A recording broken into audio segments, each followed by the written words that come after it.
Behind the Knife, the surgery podcast. Relevant and engaging content designed to help you dominate the day.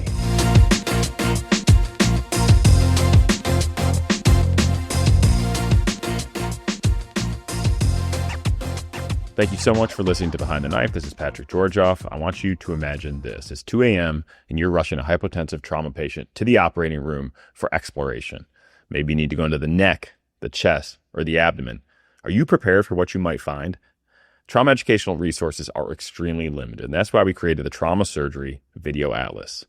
24 challenging scenarios with high-yield text, beautiful illustrations, and stunning professional-grade video that walks you through the approach and management of devastating injuries in a step-by-step fashion. Check out the link in the show notes for more. There are group discounts available as well. Now, enjoy the episode and dominate the day. Hello, everyone. Welcome to the Breast Specialty Podcast Series. This is Behind the Knife. I'm Rashmi Kumar, your resident host for today. I'm a current general surgery resident at the University of Michigan. We're so glad to have you join us as we dive into the nuances of DCIS. Before we start, I'd like to introduce our two outstanding guests. First, we have Dr. Melissa Pilewskie, attending and breast surgical oncologist at the University of Michigan. She also serves as the co-director of the Weiser Family Center for Breast Care. Thank you so much, Dr. Pilewskie, for joining us. Thank you, Rashmi, for the invitation. It's great to be here today. We're also joined by Dr. Stephanie Downs-Scanner, breast surgical oncologist and physician scientist at Memorial Sloan Kettering Cancer Center. Dr. Downs-Scanner is also the current program director of the Breast Fellowship Training Program there. Thanks for joining us, Dr. Downs-Scanner. Great to be with you both today. And I am sitting right here in Dr. Pilewskie's old office. Thank you for that fun fact. Let's start with the basics today and define DCIS first. Ductal carcinoma in situ is most simply defined as non-invasive breast cancer. To understand that definition, I think we have to look at where DCIS originates. In the breast, DCIS originates in the terminal ductal lobular unit, which is where milk is produced. The epithelial cells lining the milk duct are separated from surrounding tissue by a basement membrane. In DCIS, the malignant cells are confined to this basement membrane, which is why it's called in situ or in place. When cells invade past the basement membrane, we call that invasive breast cancer. So DCIS is a potential precursor to invasive disease. But even the definition of DCIS isn't always straightforward. Dr. Pilewskie, could you explain why DCIS can be tricky to define and how you discuss the diagnosis with your patients? Yeah, thanks, Rashmi. I think that this is one of the more challenging conversations that I have with patients in clinic. DCIS, by definition, is staged as stage 0 breast cancer. And when we're using the term cancer, we often think about cells that have the potential to spread, to go to lymph nodes or elsewhere in the body. But we know that DCIS by itself doesn't have that potential. It first has to become an invasive process. And so I often tell people that this could be labeled as stage 0 breast cancer or pre-invasive changes within the breast, and that we're talking about the same thing, and that not all DCIS will become an invasive cancer. So we term this as a non-obligate precursor. It has the potential to become an invasive cancer, but right now we don't know which is which. Which DCIS should we care about that has that risk, and which is something that potentially could stay contained within the milk duct for the rest of that individual's life. That's really helpful perspective. For our listeners, DCIS was last covered in depth in a great episode in 2022 by the UCSF breast surgery team. We're building on their discussion, especially given how rapidly the management for DCIS is evolving and the number of clinical trials studying DCIS patients. Let's talk about numbers. Each year, about 60,000 women are diagnosed with DCIS annually, making up to nearly a quarter of all the breast cancer diagnoses in the country. As women age, particularly after 50, the incidence also rises with each decade. Dr. Downs-Scanner, can you connect the dots for us between the rise of screening mammography and the DCIS diagnoses? Sure, that's a great question. Fortunately, we have screening mammography, which is really useful at early detection. And when cancers are detected earlier, the outcomes are better. Regarding DCIS, about 90% of DCIS cases are diagnosed on a patient's screening mammogram, meaning they're asymptomatic. They don't have a lump or nipple discharge or breast changes. For this reason, we've seen a serious increase in the diagnosis of DCIS. Prior to the routine use of screening mammography, the incidence of DCIS was about 1.5 in every 100,000 women, but now it's closer to 35 cases per 100,000 women. This is not because DCIS is rapidly on the rise, but rather because of the concept that Dr. Pilewskie mentioned, that it is a non-obligate precursor. So all of these women probably also had DCIS before the advent of screening mammography, but we weren't detecting it because it wasn't turning into a cancer, or perhaps they were older and going on to die of another cause. And that's a really important takeaway here. The majority of the DCIS patients, like Dr. Downscanner was saying, are found in asymptomatic women, thanks to the routine screening that we have. This raises important questions about management and also sets the stage for our next discussion. As breast surgeons, can both of you talk a little bit about why DCIS is such a clinically challenging disease? I'm happy to start here. So one concept that I often discuss with patients is that there are two questions in my mind. What is the risk right now? And what is the future risk of progression? So when we think about the risk right now, it's important to understand that when we have DCIS from a core biopsy, we have a small sample. So when there's a finding on mammogram that is then tested, we get results of what was found in that core biopsy, but we really need pathologic analysis of the entire lesion to understand if there is an associated invasive cancer, and that's what we would term the upgrade rate. And what studies have shown is if we look at all comers of women with DCIS on a core biopsy, upwards of 20 to 25% of those patients will have an invasive cancer at the time of surgical excision. And so that's kind of this number one question is, are we missing something? And would that finding change our additional recommendations for treatment?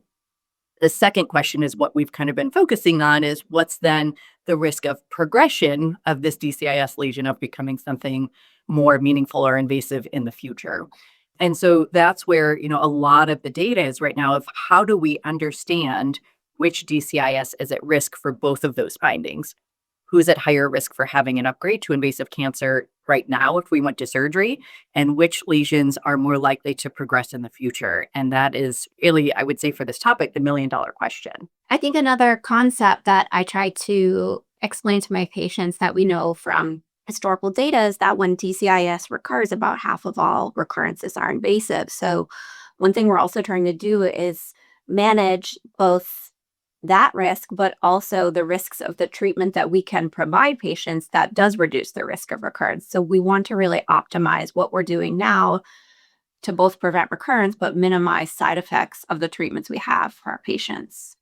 You can see that this is really a complex topic with many gray areas, but we're going to tackle those with the educational objectives for the episode. First, we'll review the current standard of care for DCIS using a straightforward case. Next, we'll highlight key decision points in DCIS risk stratification. This is going to help us inform how do we decide between different forms of adjuvant therapies. Then we'll bring in the latest data from the COMET trial and discuss how management of low-risk DCIS may change in the future. And we'll put this in context with the second case. So let's get going and jump into our first case. Our first patient is a 45-year-old woman that has had an abnormal screening mammogram showing microcalcifications in her right breast. She has a follow-up diagnostic mammogram that reveals a 2-centimeter area with pleomorphic calcifications. This is called as BIRATS4 in the right upper outer quadrant, 4 centimeters from the nipple. A stereotactic core needle biopsy shows estrogen receptor positive, high-grade DCIS with mixed micropapillary and solid features with cometonecrosis. Let's break down the pathology here. Dr. Pilewskie, what should we focus on in this report? So a few areas of important information that we can gather from the core biopsy pathology. First is the grade. And while there are a number of different grading systems that have been reported for DCIS, we typically see this broken down into low, intermediate, or high grade based on the nuclear appearance, mitotic rate, the architecture and presence of necrosis as handful of variables that are taken into consideration when assigning the grade. Other important features from my standpoint when thinking about both treatment options and risk in the future are the hormone receptor status.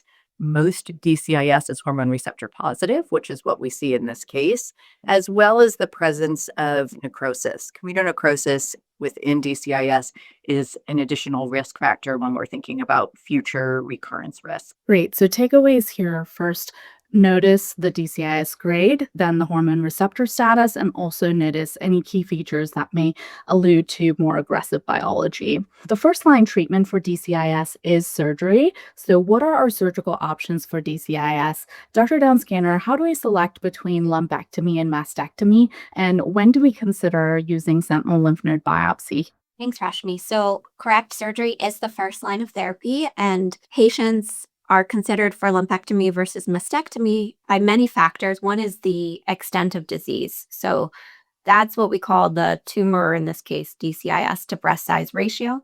In some cases, there is so much DCIS that it cannot be safely removed without removing the entire breast. That would be a reason that a patient needs a mastectomy. Otherwise, patients who have contraindications to radiation might be suggested to undergo mastectomy, although for DCIS, radiation isn't required, so that's not necessarily a hard indication for mastectomy. The final strong indication would be patients with pathogenic mutations in hereditary breast or ovarian cancer genes, such as BRCA1 and BRCA2. If they're diagnosed with DCIS, they may be encouraged to have a bilateral mastectomy. For most patients diagnosed with DCIS, the disease is small enough that we can consider lumpectomy, which is a much smaller surgery with less short-term and long-term side effects. It's important to note that DCIS is not a deadly disease, and so the survival outcomes are really close to 100%, the disease-specific survival outcomes, whether patients treated with lumpectomy or mastectomy. While there are some differences in local recurrence, again, the disease itself is not deadly, so really there's no difference in survival. This is also true for invasive cancer as well, but that's another topic. Sentinel lymph node biopsy is something we're familiar with from invasive breast cancer. This is a procedure that's used to stage the axilla. So using a radioactive tracer or blue dye or other types of dye, the lymph nodes that drain the breast are mapped and removed and checked for the presence of cancer. In patients who have DCIS, we don't routinely use a sentinel lymph node biopsy because we don't think that the DCIS can spread, as we've discussed. However, we know about 20% of patients will have invasive cancer when we actually excise their DCIS. And so if they're having a mastectomy and we ultimately find invasive cancer, we will have wanted to know that information from the sentinel lymph node biopsy. The issue is that once you've done a mastectomy, it's extremely difficult to map the sentinel nodes. And if you want that information, the only way to really get it is an axillary dissection, which is quite morbid. So for this reason, when patients are undergoing mastectomy for DCIS, we'll typically check a sentinel lymph node at that time. With the advent of the SOUND trial and other trials showing the safety of omission of sentinel lymph node biopsy in patients with early stage hormone receptor positive breast cancer, it's probably going to become less and less likely that a sentinel lymph node biopsy is checked for women undergoing mastectomy for ER positive DCIS. And I'll defer to Dr. Pilewskie to talk about the use of a delayed sentinel lymph node biopsy in this setting, as I do believe she has more experience with that. Thanks. Yeah, I mean, to Dr. Downscanner's point, the question here is, when would nodal information be necessary if final pathology showed an upgrade to invasive cancer when we're performing a mastectomy? I completely agree that this is going to become less and less important given the data we have. Some caveats to take into consideration. We do know that about a quarter of DCIS may be ER negative, and that DCIS itself may be more likely to be HER2 positive, leaving this question of what would the receptor profile of our invasive cancer be if that were to be identified. And so another option that we have when we want the potential to stage the axilla if invasive cancer is found is to use a different mapping technique that has a longer half-life.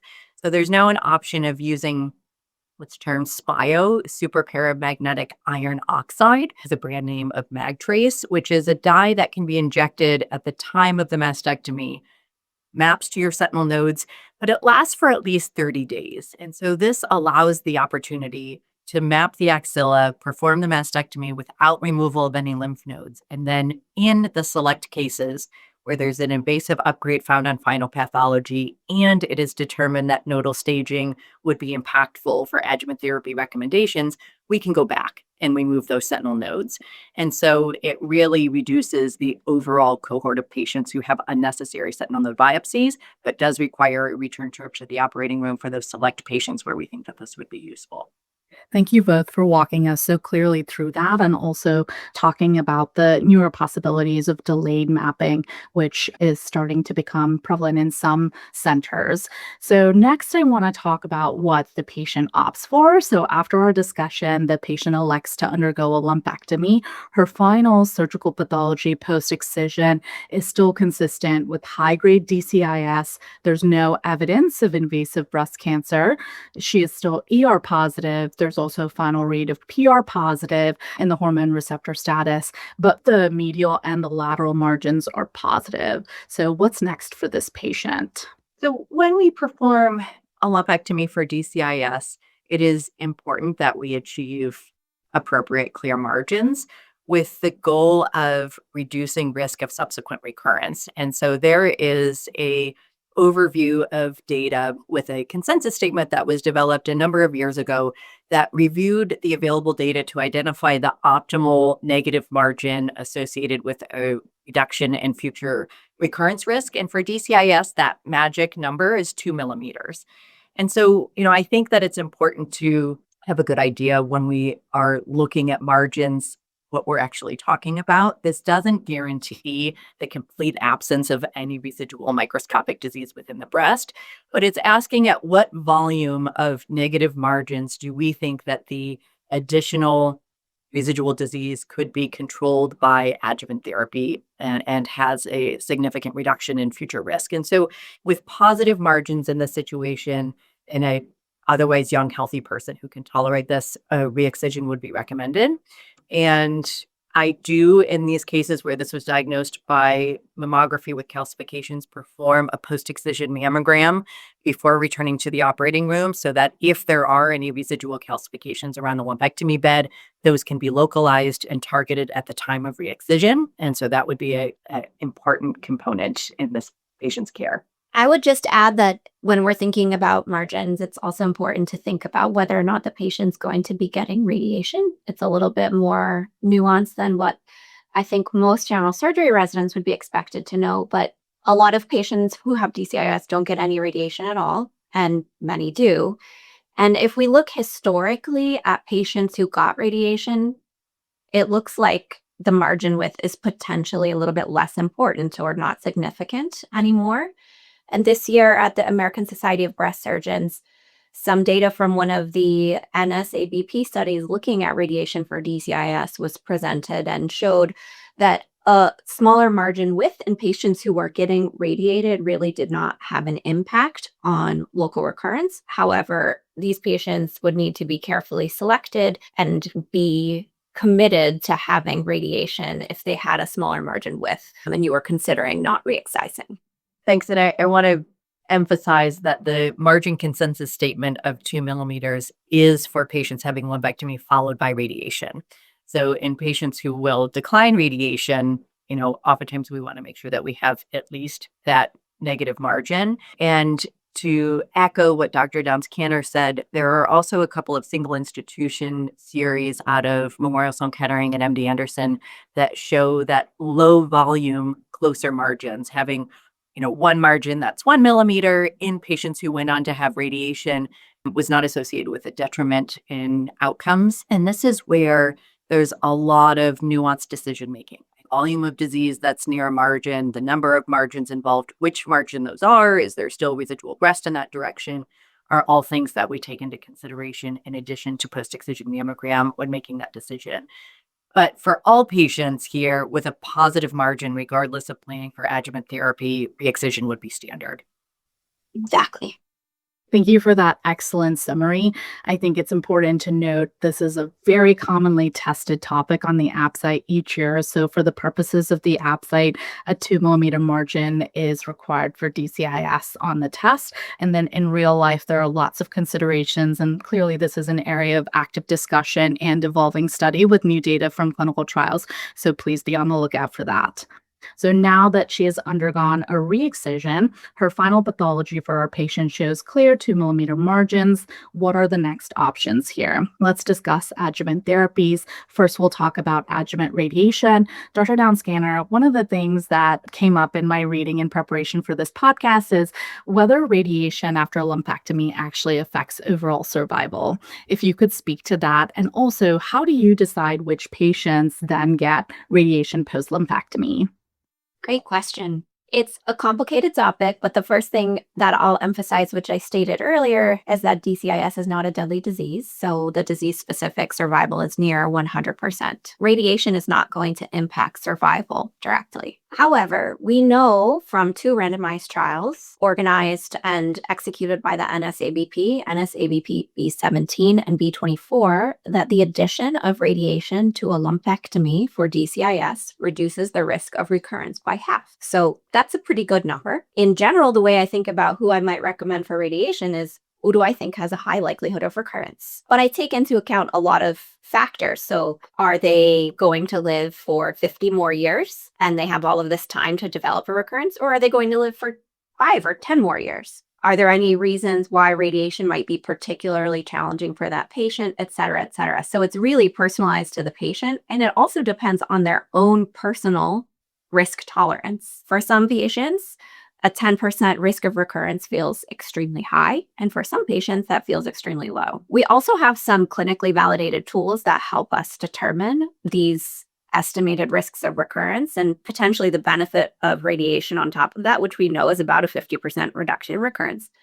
I personally really like to use the nomogram developed by Kim Van Zee at Memorial Sloan Kettering, which takes some clinical factors into account to help predict the risk of recurrence. And then you can plug in whether or not the patient gets radiation and whether or not they get endocrine therapy and see what the risk of recurrence would be with those additional therapies. One challenge in DCIS is that studying what makes DCIS different from invasive cancer, what types of DCIS recur at the molecular level has been really, really challenging. There is an Oncotype DCIS score. It is a 12-gene assay, which assesses the risk of recurrence of DCIS in the ipsilateral breast and can help some patients and clinicians understand their risk of recurrence. The other test that's available is the Prelude DX Decision RT test. The difference in this test is that it also gives you a predicted benefit of radiation. So the Oncotype DCIS score is just a predicted risk of recurrence, and the Prelude DX Decision RT test is risk of recurrence plus benefit of radiation. We've started to use that a little bit here, but I think we need certainly really good tests to help us understand the natural history of an individual patient's DCIS, and we don't have them. Thanks so much, Dr. Downscanner. I thought it would be interesting for the purposes of the podcast for our patient to use the MSKCC nomogram to look at what is the risk of recurrence at baseline, and then how can we modify that with adjuvant radiation. So for our patient using the nomogram, the 5-year recurrence risk is 11%, and the 10-year recurrence risk is 18%. And this is at baseline without adjuvant therapies. If we add adjuvant radiation alone, the 5-year risk is reduced from 11% to 4%, and the 10-year risk is reduced from 18% to 7%. Before we go on to talk about endocrine therapies, I want to discuss with Dr. Pilewskie any additional comments that she might have about the risk reduction. I would really echo what Dr. Downscanner said here. And I also in clinic use the MSKCC nomogram often. We have found that the additional tests, at least with available data, don't add a lot more than what we can estimate based on patient age and the pathologic features that we can put into the nomogram. I would emphasize that age is strongly associated with risk of recurrence. And another point that I wanted to highlight that was previously mentioned is that when we look at these numbers here for the 10-year risk of recurrence going from 18 to 7%, important, and I always emphasize this with patients, that the risk of an invasive recurrence at that time is half of this. When we put these numbers into context, I think of a DCIS recurrence as a nuisance, right? It's something that the patient has to go through and treat, but it is not life-threatening. So here we're talking about risk of invasive recurrence at 10 years that are single-digit numbers with either no additional therapy or the addition of adjuvant radiation. And I think that that is helpful to consider because there are downsides to radiation, right? We talked about kind of the practical things, but there's also risks and side effects that the patient occurs. And Some common side effects of radiation are cosmetic. You can get hyperpigmentation to the breast, you can get fibrosis and swelling, and so the breast may look different after treatment. But there are also rare but serious side effects of radiation. Very low risk of cardiopulmonary disease and specifically high risk patients, and a very low risk of development of an angiosarcoma within the treated field. And so here I think it's really important that we take all of this into consideration when we're treating a non-life-threatening disease that has a rare but real potential for a serious malignancy as a consequence. And so it's really balancing pros and cons of both the benefit of the treatment that's associated with absolute risk, the patient's tolerance of risk, and the potential side effects of the treatment that we are recommending. Thank you for that. I also want to iterate that adjuvant radiation is one of the two options available for our patient in terms of adjuvant therapy. There's also endocrine therapy, which is offered to hormone receptor positive DCIS patients. Dr. Pilewskie, could you talk about how endocrine therapy could further risk reduce for our patient the risk of recurrence and also reduce risk of a new incidence of invasive breast cancer? So, endocrine therapy is considered specifically for patients who have hormone receptor positive disease, which, as we mentioned, is the majority of DCIS cases, upwards of 75%. And this is often considered prevention, thinking about the development of a recurrence or a new cancer, specifically a contralateral breast cancer. Obviously, radiation is treating the index breast alone, but endocrine therapy does have the benefit of protecting both sides. And I think about the risk reduction here from the randomized trials that assessed the benefit of endocrine therapy of about a 30% risk reduction. So it is an additive benefit, but a little bit less in terms of the absolute index breast risk reduction compared to radiation therapy. And this is another situation where we're balancing risks and benefits. So we have added benefit for both recurrence and contralateral breast cancer development. Side effects are real, and we see this for our patients with invasive breast cancer, where this is routinely recommended, again, because in that situation, there's a survival benefit, no survival benefit with the addition of endocrine therapy for DCIS. And so when we think about what that looks like for women who take tamoxifen, and tamoxifen can be used in both pre and postmenopausal women. The standard treatment here is 20 milligrams daily for 5 years. Common side effects are menopausal symptoms. Tamoxifen is a selective estrogen receptor modulator. Hot flashes are the most frequent reported side effect, as well as vaginal dryness, mood changes with this. And then we think about the serious but rare side effects of about a 1% risk of blood clots and a 1% risk of uterine hyperplasia or uterine cancer, in particular in postmenopausal women. When we look at aromatase inhibitors, which are appropriate for postmenopausal patients, there's a different side effect profile. Common side effects are muscle and joint aches and pains, arthritic-like symptoms, and you can also get bone loss and progression of osteopenia or osteoporosis. That is all being balanced when we're thinking about that 30% risk reduction in this context. There is another potential option here, which is the use of low-dose tamoxifen. A few years ago, there was a randomized trial out of Italy that randomized high-risk women, including those with ER-positive DCIS, to 5 milligrams of tamoxifen for 3 years, so a lower dose with a shorter course, and found a 50% risk reduction in breast cancer events compared to placebo. And so this looks to be another exciting option. And the benefit here is that the side effect profile was much more tolerable. This appears to be an easier treatment for women to take, with the caveat that current data supports that most of the benefit here is in postmenopausal women. So it is unclear which premenopausal women may benefit from low-dose tamoxifen. But when we think about uptake, when we're weighing the pros and cons here, nationally, it's about a third of patients with DCIS who elect to go on to endocrine therapy for risk reduction. I think it's important to just summarize a few quick hits here. Surgery is the current first-line treatment for DCIS. A 2-millimeter margin is optimal to minimize recurrence risk and will be tested on your ward exams. Endocrine therapy is nationally only uptaken by a third of our DCIS patients, which was a fact that actually surprised me, but it is a risk-reducing option for hormone receptor positive DCIS patients. Before we pivot, I just wanted to point out something that we didn't really cover, which is for those patients who either require or elect a mastectomy for DCIS. They typically do not receive any adjuvant therapy, so no radiation, no endocrine therapy. And the risk of recurrence after mastectomy for DCIS is about 1 to 1.5% in women who are over 40 and maybe up to 4% in women under 40. That's really just based on a single institution study. Unlike invasive cancer, we don't have a head-to-head comparison of lumpectomy and radiation versus mastectomy for DCIS.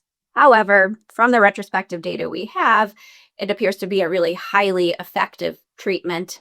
Not that that would necessarily make us recommend it, but for women who do need to have it, they can be assured that surgery alone is excellent local control.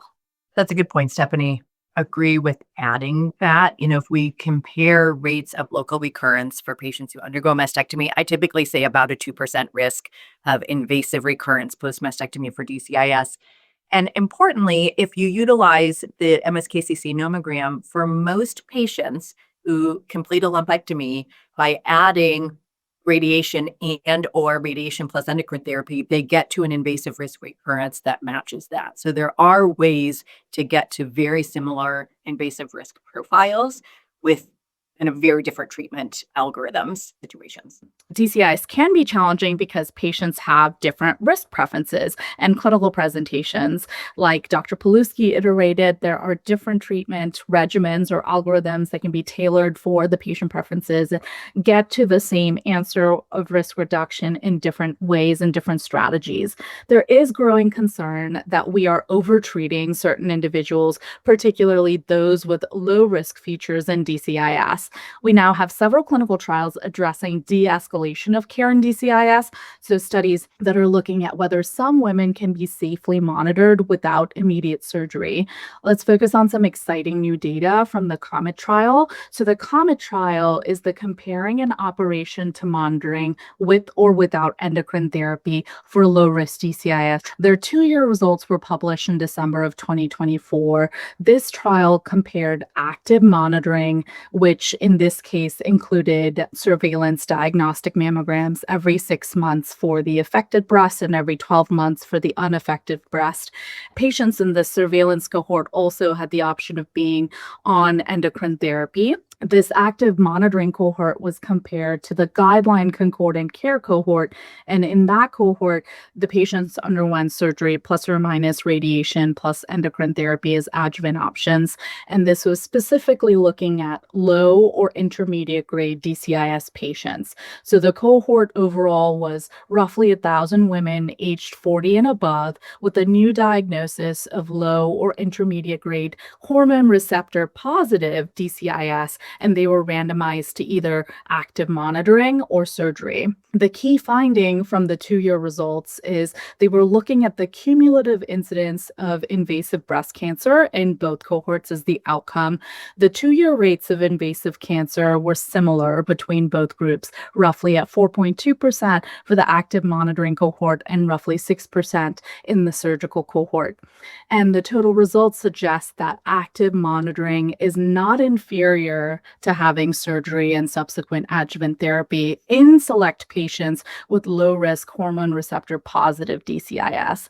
I want to discuss this with our attending experts here. Dr. Pilewskie, what's important to recognize about how the rates of invasive breast cancer compare between the monitoring cohort and the surgery cohort?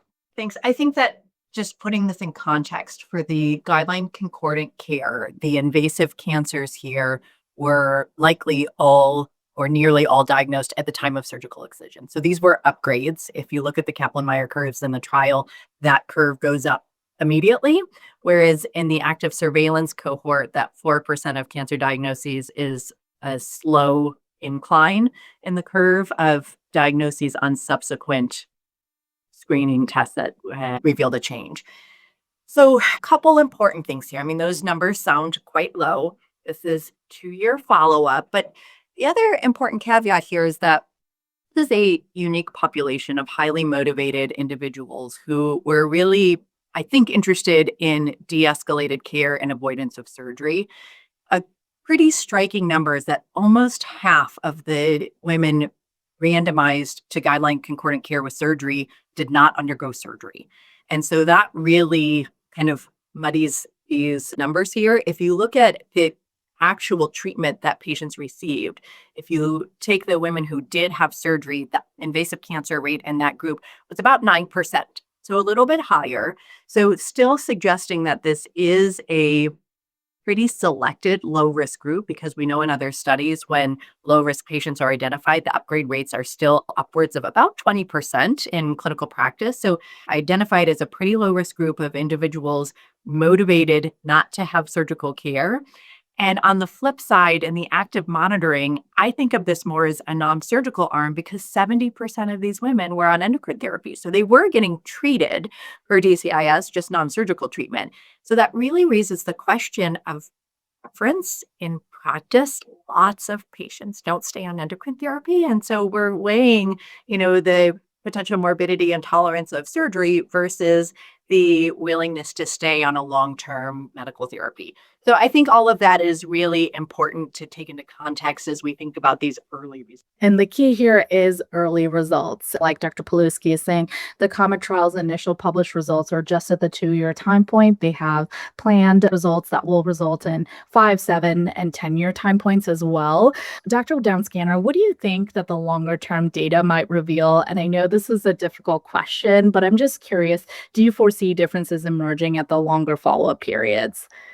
I think one of the major criticisms of this study thus far is the short follow-up for a disease that we know has a long natural history, particularly ER-positive DCIS and ER-positive invasive breast cancer. So when we were looking at the nomogram before, we were looking at 5 and 10-year risks of recurrence. We weren't looking at 1 and 2-year risks of recurrence, and that's because these recurrences can happen 5, 10, 15, 20, even 30 years later. And so I think that we will probably see some differences as time goes on. But again, it's difficult to truly know what the differences are when there has been so much crossover and we're really comparing almost like primary endocrine therapy to surgery. Thank you both. Case 2 is supposed to highlight some of the more nuanced approaches in practice. So our second patient is a 65-year-old woman who presents with a newly diagnosed hormone receptor positive low-grade DCIS of the left breast after a core needle biopsy. She's hesitant about proceeding with surgery after you discuss treatment options with her. And I just want to set the stage by saying, importantly, active surveillance alone is not the current standard of care. This is just to illustrate some of the more difficult conversations you might be having in clinic. So Dr. Pilewskie, how would you discuss treatment options with this patient and maybe even talk about endocrine therapy with this patient?